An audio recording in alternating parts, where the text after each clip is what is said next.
যে এখান থেকে 700 টাকার একটা কি জানি 700 কোটি টাকার লোন কে নিয়েছে, এটা কোনো একটা দলের নির্বাচনী ফান্ডে ফান্ডিং করা হয়েছে।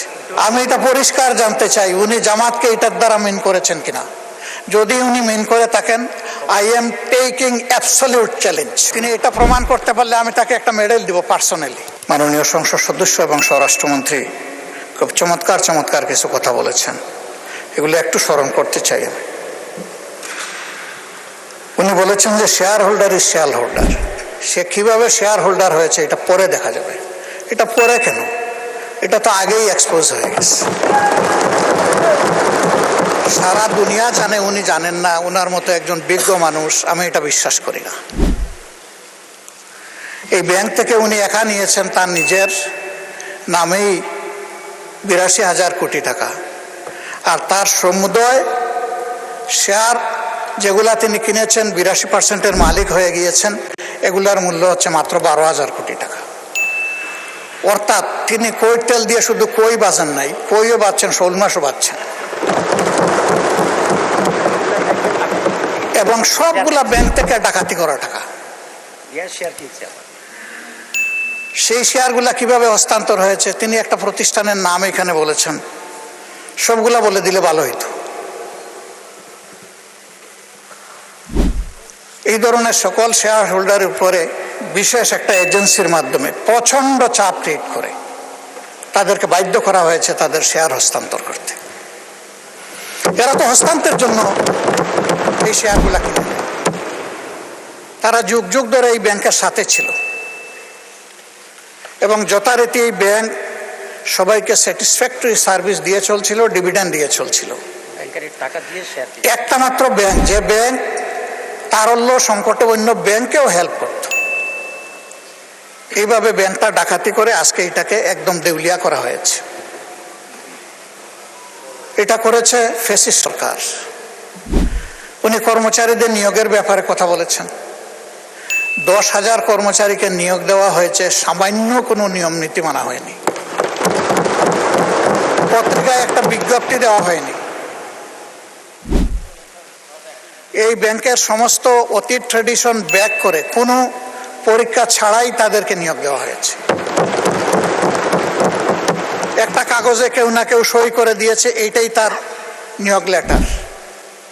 মাননীয় বিরোধী দলের নেতা, আপনি ভালোই বলছেন, কিছু কিছুটা অস্পষ্টতা আমার কাছে মনে হয় যে তিনি বলতে কাকে আপনি মিন করছেন, আর যে আমলে এভাবে নিয়োগে বৈষম্য করা হয়েছে, অবৈধভাবে নিয়োগ দেওয়া হয়েছে, সেটা কি ফ্যাসিস্ট আমলে নাকি ইন্টারিম সরকারের আমলে? এটা ক্লিয়ার করে বললে সবাই উপকৃত হবে। জি জি, এটা ফ্যাসিস্ট আমলে, কিন্তু সালাউদ্দিন সাহেব একটা অংশ এনেছেন, আর একটা অংশ আনেন নাই।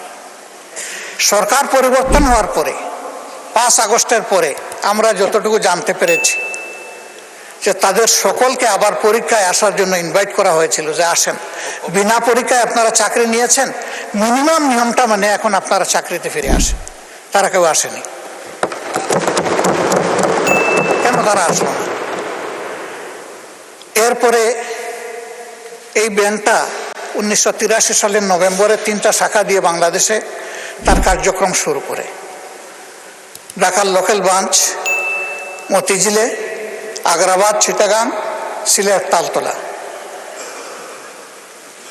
পর্যায়ক্রমে তাদের সততা, দক্ষতা, আমানতদারি এবং গ্রাহকদের প্রতি তাদের সেবার মান, এগুলার কারণে অনন্য উচ্চতায় এই ব্যাংকটা চলে যায়।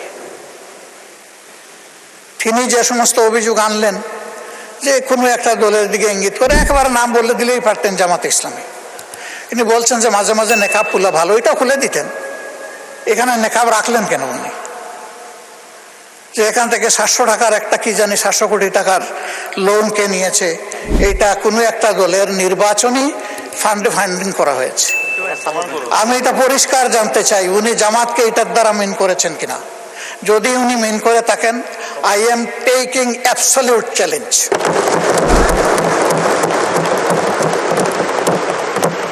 তিনি এটা প্রমাণ করতে পারলে আমি তাকে একটা মেডেল দিব পার্সোনালি। এরপরে কার ছেলে, কার নাতি, কোন কোম্পানি, শুধু ইসলামী ব্যাংক না, যে কোনো ব্যাংক থেকে চুরি ডাকাতি অসততার মাধ্যমে কিছু নিয়ে যদি আত্মসাৎ করে থাকে, তার ব্যাপারে অবশ্যই তদন্ত করে স্টার্ন অ্যাকশন দেশের বিদ্যমান আইনে নেওয়া উচিত। এটা আমি শফিকুর রহমান হলে আমাকেও যেন স্পেয়ার করা না হয়।